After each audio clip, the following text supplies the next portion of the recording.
छत्तीसगढ़ के धमतरी जिले का अर्जुनी इलाका, यहीं रहती थी कृषि विकास अधिकारी पिंगला राज।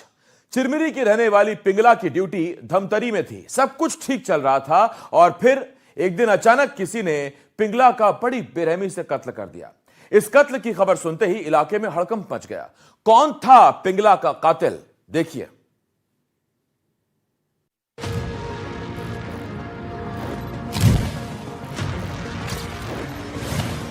छत्तीसगढ़ का धमतरी जिला, जिसकी पहचान ही हरियाली और सुकून भरी जिंदगी है, लेकिन साल 2015 में एक सनकी शख्स के वहशीपन और क्रूरता की हद ने इस इलाके को खौफ से दहला कर रख दिया। उसके सिर पर वहशीपन और खूनी खेल का ऐसा जुनून सवार था कि उसने आधा दर्जन लोगों को मौत की नींद सुला दिया। हत्या भी ऐसी कि जिसने भी शवों को देखा उसका दिल दहल उठा। जो इलाका कभी खेती और छोटे मोटे व्यवसायों के लिए जाना जाता था, वो अचानक से एक सनसनीखेज क्राइम सीरीज का केंद्र बन गया। तारीख 28 अप्रैल 2015, जगह धमतरी का अर्जुनी इलाका। कुरुद ब्लॉक के अर्जुनी गांव का एक घर। इसी घर में पड़ी थी एक युवती की लाश। ये कोई आम युवती नहीं थी, ये ग्रामीण कृषि विस्तार अधिकारी थी, जिनका नाम था पिंगला राज। पिंगला यूं तो चिरमिरी की रहने वाली थी, लेकिन पोस्टिंग की वजह से वो अर्जुनी के इसी मकान में रहती थी। कहानी में आगे बढ़ें उससे पहले जरा पिंगला राज के बारे में जान लीजिए। पिंगला की जिम्मेदारी थी किसानों की बेहतरी के लिए काम करना, जिसे वो बखूबी निभा रही थी। वो किसानों की मदद के लिए लगातार घूमती रहती थी। लोग उनके काम की तारीफ किया करते थे, लेकिन पिंगला की लाश लहूलुहान हालत में देखकर हर कोई हैरान था। शरीर पर धारदार हथियार के कई घाव थे, गला घोटा गया था और कमरे में हर तरफ खून के छींटे थे। लाश की सूचना पुलिस को दी गई। पुलिस जब मौके पर पहुंची तो वो भी सख्ते में आ गई कि आखिर इतनी बेरहमी से महिला अधिकारी को मौत के घाट किसने उतारा।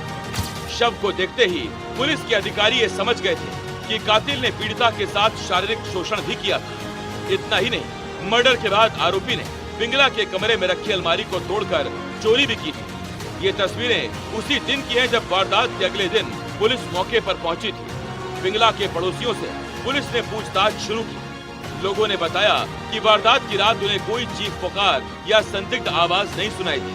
हालांकि पूछताछ में एक बात खास थी, पिंगला के मकान के पास कुछ मजदूर टाइल्स और निर्माण का काम कर रहे थे, लेकिन जांच में उनमें कोई भी संदिग्ध नहीं दिखा। जांच टीम ने फिंगरप्रिंट, फुटप्रिंट और मोबाइल लोकेशन चेक की, लेकिन कोई ठोस सुराग हाथ नहीं लगा।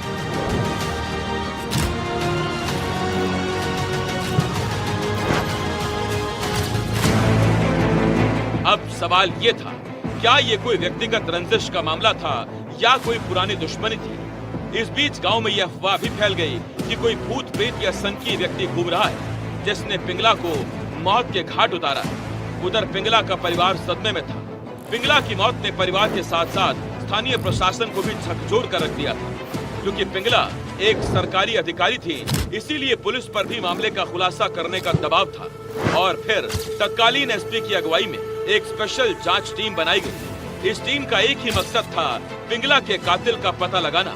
कुछ वक्त बाद पुलिस ने इस मामले का खुलासा करने का दावा कर दिया और पिंगला की हत्या का आरोप जिस शख्स पर लगा, उसका नाम था राकेश चंद्राकर।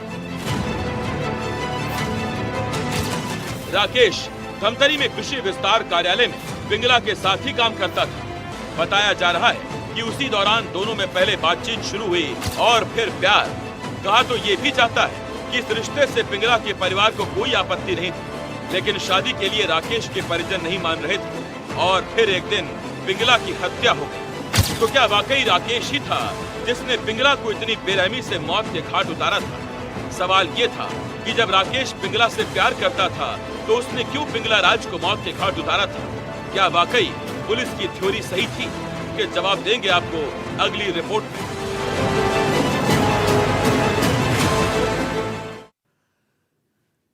पिंगला राज की बड़ी बेरहमी से हत्या की गई थी। उन पर पेचकस से वार किया गया था। पुलिस की जांच शुरू हुई और कुछ वक्त बाद पुलिस ने एक शख्स को गिरफ्तार किया। दावा किया जा रहा था कि वो शख्स पिंगला का प्रेमी था। तो सवाल यह था कि अगर वो प्रेमी था तो उसने पिंगला की हत्या क्यों की थी, या फिर हत्यारा कोई और था?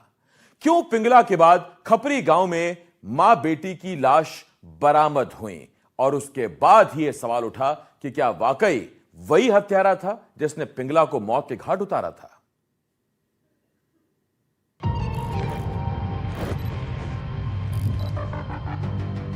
धमतरी में कृषि विस्तार अधिकारी के पद पर तैनात पिंगला राज की हत्या की जांच जारी थी। इसी दौरान पुलिस ने राकेश चंद्राकर को गिरफ्तार कर कोर्ट में पेश किया, जहां से उसे जेल भेज दिया गया। इस घटना को 1 साल बीत गया।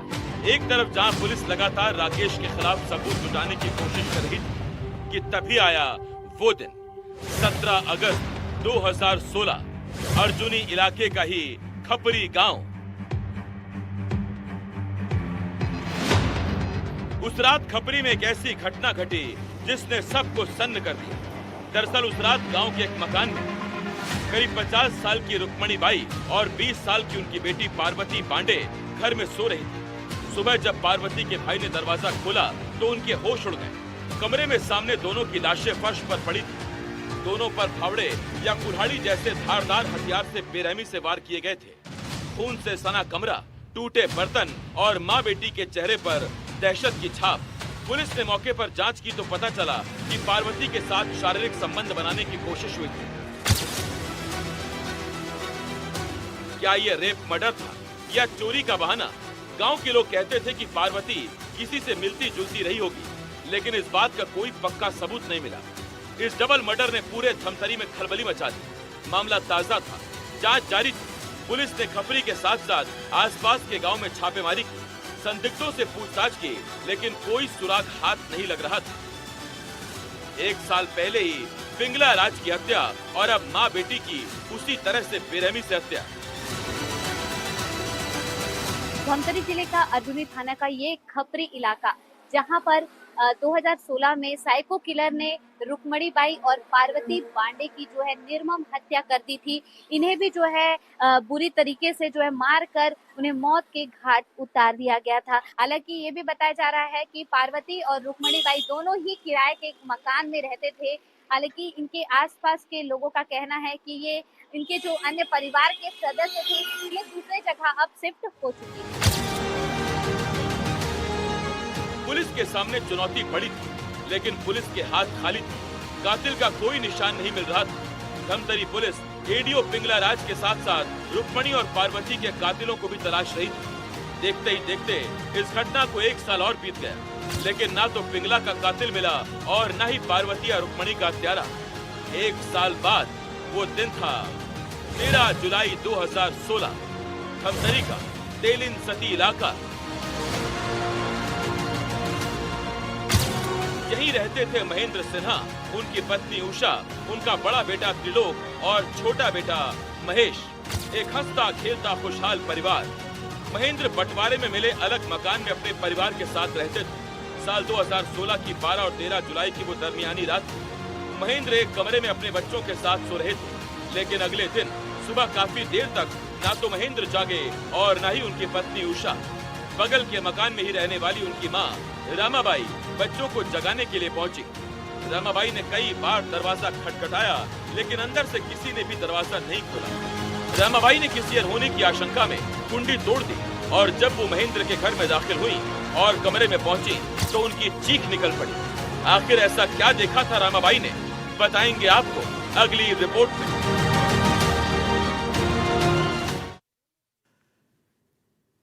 पहले पिंगला राज, फिर रुक्मणी और पार्वती, न कोई रंजिश न कोई दुश्मनी। तो सवाल यह था कि कौन शख्स था जिसने 3 महिलाओं को इतनी बेरहम मौत दी थी, और सवाल यह भी था क्या इन 3 मौतों के बाद यह सिलसिला रुकने वाला था? जवाब है नहीं। अगली वारदात सामने आई बगल के ही तेलिन सती से, जहां महेंद्र और उनके साथ उनकी पत्नी और छोटे बेटे को मौत के घाट उतार दिया गया था।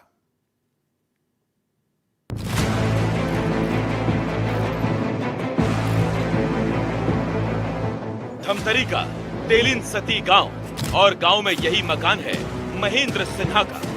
महेंद्र पेशे से टेलर थे और उसी से जो आय होती थी वो उससे अपने परिवार का पेट पालते थे।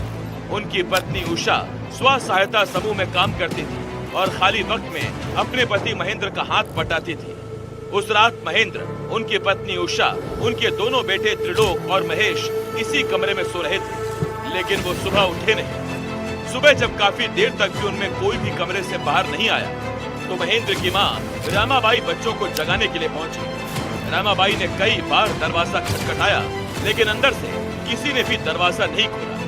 रामाबाई ने किसी अनहोनी की आशंका में कुंडी तोड़ दी और जब वो महेंद्र के घर में दाखिल हुई और कमरे में पहुंची तो उनकी चीख निकल पड़ी।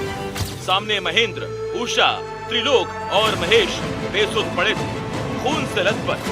वो मंजर देखकर परिवार वालों के पैरों तले जमीन खिसक गई। परिवार ने एक एक शख्स को उठाकर देखा, तभी बड़े बेटे त्रिलोक की सांसें चलती हुई दिखाई दी। परिवार वाले उसे फौरन अस्पताल लेकर पहुंचे। त्रिलोक की आंख और सिर में गहरे घाव थे। घटना के बाद महेंद्र के भाई चंद्रहास सिन्हा ने अर्जुनी पुलिस स्टेशन में मामले की शिकायत की। चंद्रहास ने बताया कि 12 जुलाई 2017 की रात करीब 9 बजे पूरा परिवार साथ खाना खाने बैठा था। उसके बाद सभी अपने अपने कमरों में सोने चले गए। उन्होंने बताया कि महेंद्र की मां रामाबाई की चीख सुनकर पड़ोसी घटना स्थल पर पहुंचे। घायल त्रिलोक को धमतरी ले गए ताकि फौरन इलाज मिल सके।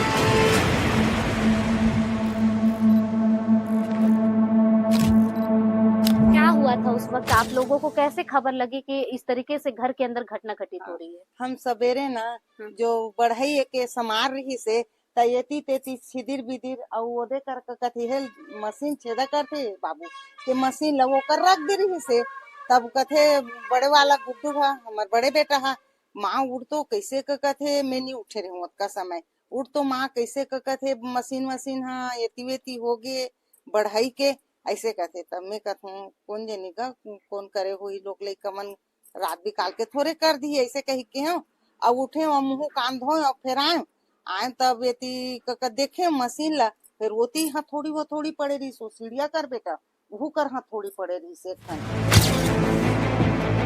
हमारी टीम तेलिन सती गांव पहुंची और महेंद्र के माता पिता से बात की। उस रात को याद करते हुए परिवार आज भी सिहर उठता है। रामाबाई ने बताया उस रात कमरे में खून ही खून था। साथ ही उन्होंने कहा कि कातिल अलमारी से सोना चांदी भी अपने साथ ले गए थे। भगा के ओधा भर देरी से अब मैं देवाहे कहीं कैसे हलाऊं तब वही धान खिंचा के कपाट है।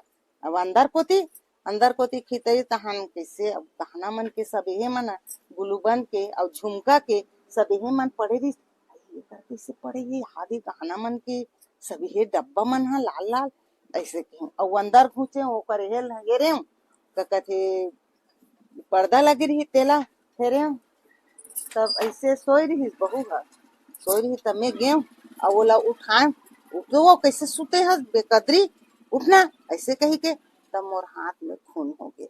वहां से किलकारी पारत निकले और कत्ते कर गिरे वो का करे मैं नहीं जानू। वो पार के बाद ला बेहोश हो गए। उस रात उस घटना में 4 लोगों में से सिर्फ त्रिलोक ही बचा था। त्रिलोक यानी महेंद्र और उषा का बड़ा बेटा। कातिल ने उसकी आंख और सिर पर गहरे घाव किए थे, लेकिन उसकी किस्मत अच्छी थी। कातिल ने उसे मरा हुआ समझकर छोड़ दिया। लंबे इलाज के बाद त्रिलोक की जान तो बच गई, लेकिन आज भी त्रिलोक एक आंख से देख नहीं पाता। 12वीं तक की पढ़ाई की, उसके बाद पेट पालने के लिए एक छोटी सी दुकान खोली। अब त्रिलोक और उसके दादा ही दुकान चलाते हैं। त्रिलोक ने बताया घटना के वक्त वो छोटा था।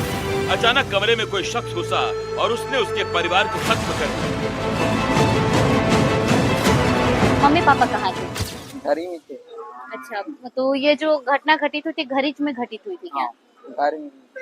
अच्छा, तुम अभी जैसे दादा दादी साथ में रहते हैं, तो ये जब घटना हुआ था तो वो लोग कहाँ थे? वो अलग घर में थे।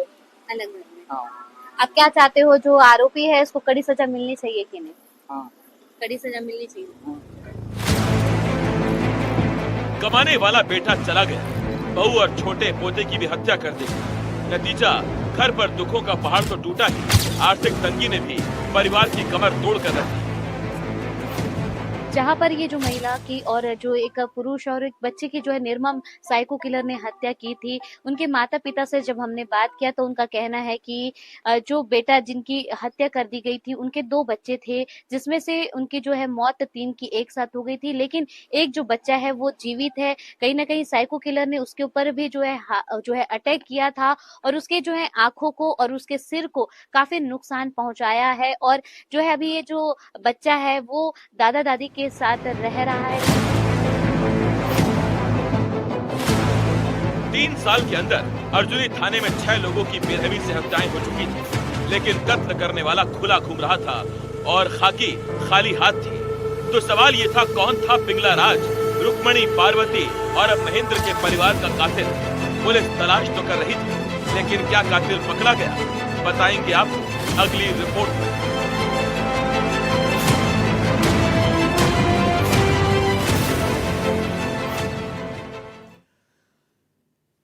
उस दिन तेलिन सती में एक परिवार ने साथ में खाना खाया। उसके बाद सभी लोग अपने अपने कमरों में सोने चले गए। महेंद्र भी अपनी पत्नी और अपने बच्चों के साथ अपने कमरे में आ गए।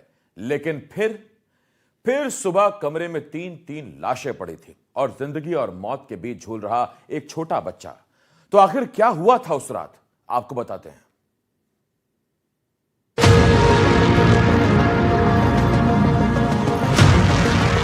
धमतरी के तेलिन सती गांव में महेंद्र सिन्हा, उनकी पत्नी उषा और छोटे बेटे महेश का बेरहमी से कत्ल कर दिया गया था। सुबह जब खबर फैली तो पूरा इलाका सन्न था।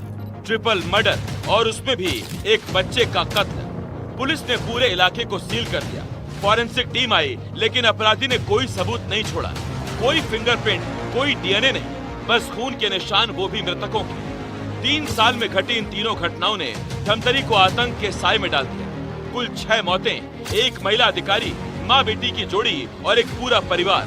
सबसे पहला सवाल तो यही था कि आखिर कातिल कौन था। दूसरा सवाल, क्या तीनों घटनाओं में कातिल अलग अलग थे या फिर ये कोई सीरियल साइको किलर था? लेकिन दोनों सवालों के जवाब पुलिस के पास नहीं थे। मीडिया में खबरें छा गई, स्थानीय लोग रैलियां निकालने लगे, न्याय की मांग करने लगे। धमतरी एसपी ने विशेष जांच टीम बनाई, लेकिन सुराग कुछ भी नहीं। 20 महीनों तक पुलिस ने सैकड़ों लोगों से पूछताछ की, गांव-गांव घूमी, लेकिन अपराधी छिपा रहा। पुलिस की पकड़ से बहुत दूर। जांच के पारंपरिक तरीकों के साथ साथ अब पुलिस डिजिटल फुटप्रिंट्स भी खंगाल रही थी। करीब 3.5 लाख फोन नंबर्स की जांच शुरू की गई। खास तौर पर फोकस उन नंबर्स पर था जिनकी लोकेशन घटना के वक्त घटनास्थल के पास थी। शॉर्टलिस्टेड नंबर्स को तेलिन सती और आसपास के गांव की वोटर लिस्ट से मैच किया गया और फिर इसी कोशिश में एक नाम सामने आया।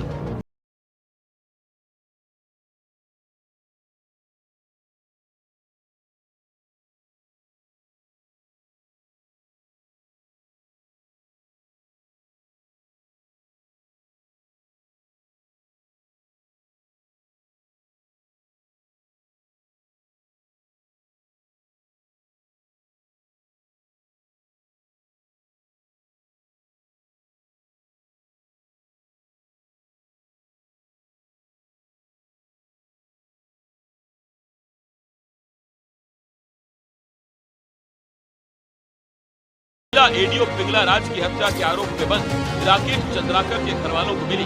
उन्होंने पुलिस से मांग की कि जितेंद्र से पिंगला राज केस में पूछताछ की जाए।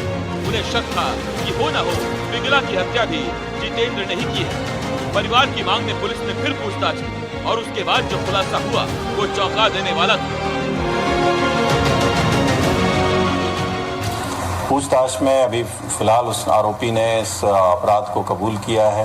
न केवल कबूल किया है हत्या करना, बल्कि उसने उसको लड़की को जो पिंगला राज थी उसके साथ रिलेशन भी बनाया हत्या करने के। वही मकान है जहां पर साइको किलर जो यहाँ रहा जितेंद्र ध्रुव, जिसने जो है यहाँ महिला अधिकारी को रहते हुए देखा था और सोची समझी साजिश के तहत उसे जो है देर रात घुसकर पेचकस से मारकर उसकी निर्मम हत्या कर दी थी। हालांकि इस मामले पर जब हमने आसपास के लोगों से बात करने का प्रयास किया, लेकिन आसपास के लोगों ने इस मामले पर कुछ भी कहने से इनकार कर दिया। जितेंद्र साहू अब पुलिस की गिरफ्त में था। जितेंद्र का बैकग्राउंड सामान्य था, लेकिन उसकी मानसिकता विकृत। वो शराब के नशे में रहता था। हवस और चोरी करना उसकी कमजोरी थी। डॉक्टर्स ने बाद में कहा उसमें पर्सनालिटी डिसऑर्डर और पैरानॉइड स्किज़ोफ्रेनिया जैसे लक्षण थे जो उसे सनकी बनाते थे। वो लोगों को तड़पते देखकर सुकून महसूस करता था। बताया जाता है कि जितेंद्र जब अर्जुनी में टाइल्स का काम कर रहा था तब उसने पिंगला को देखा था। वो उसकी सुंदरता को देखकर दीवाना हो गया था। वो जानता था कि पिंगला अकेली रहती थी। उसी का फायदा उठाते हुए रात को उसने घर में घुसकर उसे मार डाला। कबूलनामे में उसने कहा हत्या के बाद उसने लाश से शारीरिक संबंध बनाए। ये नेक्रोफीलिया का मामला था। पुलिस को शुरू में प्रेमी राकेश चंद्राकर पर शक था, लेकिन वो बेकसूर साबित हुआ। तेलिन सती ट्रिपल मर्डर मामले में खुलासा हुआ कि जितेंद्र ने घर में घुसकर चोरी की। अलमारी तोड़ते वक्त परिवार जाग गया। उसने महेंद्र और उषा को बच्चों के सामने मार डाला। फिर 11 साल के महेश का बड़ा बेटा घायल होकर बच गया। लूट और हत्या करने के बाद वो फरार हो गया। उस समय जो घटना घटित हुई थी, काफी मशक्कत के बाद जो है आरोपी पुलिस की गिरफ्त में आया था और अब जो है आरोपी सलाखों के पीछे है। और एक जो आरोपी बताया जा रहा है वो 7 महीने बाद जो है जेल से रिहा हो गया था। हालांकि जो यहाँ पे एक परिवार है, तेलिन सती में एक परिवार रहता है, उनका कहना है कि उनके परिवार का बेटा, बहू और जो है छोटा बच्चा रहा वो खत्म हो गया है, लेकिन उसके परिवार का एक और बच्चा जो है काफी छोटा रहा और वो अब दादा दादी के साथ रह रहा है। वो परिवार जो है काफी मशक्कत के बाद जो है इस बच्चे को काफी परेशानियों के साथ जो है उन्हें पालन पोषण कर रहा है। शासन प्रशासन से जो मदद की गुहार भी लगा रहा है। गिरफ्तारी के बाद जितेंद्र को कोर्ट में पेश किया गया। 2023 में धमतरी सेशंस कोर्ट ने उसे 3 मामलों में 3-3 आजीवन कारावास की सजा सुनाई। जुर्माना भी लगाया। पिंगला केस अलग से चल रहा था। 2025 में छत्तीसगढ़ हाई कोर्ट ने अपील खारिज कर सजा बरकरार रखी। इस केस ने पुलिस की जांच पद्धति को भी एक नई दिशा दी। सीडीआर एनालिसिस, सर्विलांस और साइकोलॉजिकल प्रोफाइलिंग। धमतरी के लोग आज भी उन रातों को याद कर सिहर जाते हैं। उनकी आंखें भर आती हैं और वो बस यही दुआ करते हैं फिर कभी कोई जितेंद्र इस तरह से किसी के परिवार को दर्द न दे पाए। एनडीटीवी के लिए धमतरी से पूनम शुक्ला की रिपोर्ट।